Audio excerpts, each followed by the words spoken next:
किंवा यावर्षी भरणारी घंटी बाबाची यात्रा ही इथं परंपरागत मार्गावर न भरता दुसरीकडे जाणार आहे। परंतु तसं काही नसून सदर यात्रा ही यावर्षी घंटी बाबाच्या पुण्यतिथीचं 80वे वर्ष आहे आणि या पुण्यतिथी उत्सवानिमित्त दरवर्षी जिथं यात्रा भरते त्याच जागेवर यात्रा भरणार आहे।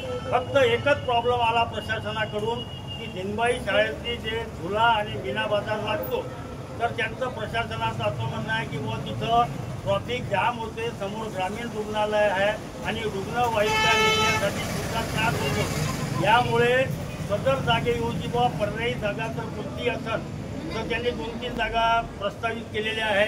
मोक्षधामची बाजूचं एक पटांगण आहे, त्याच्याशिवाय शेखर पाटील यांचं दिन आहे, वालगी लग्नाचं दिन आहे, तर ते तिथं जाण्यात आमची काही अडचण नाही। परंतु कच्ची चौकापासून तर राठीवाला पेट्रोल पंपापर्यंत दरवर्षीची परंपरागत येत्या यात्रा भरते ती यावर्षीही त्याच पद्धतीनं भरणार।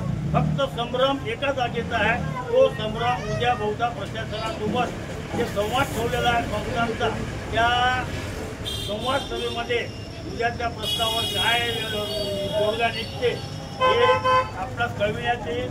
आणि मी आपण सर्व पत्रकारांचं श्री घंटी बाबा संस्थांच्या वतीनं स्वागत करतो आणि या 80व्या पुण्यतिथी महोत्सवाचे सर्व कार्यक्रमाला आपण आवर्जून उपस्थित राहावं आणि जास्तीत जास्त महाराष्ट्राच्या कानाकोपऱ्यापर्यंत आपल्या माध्यमातून ही कार्यक्रम लोकांपर्यंत पोहोचावी अशी अपेक्षा व्यक्त करतो आणि आपला शब्दांना पूर्ण देतो। जय घंटी बाबा।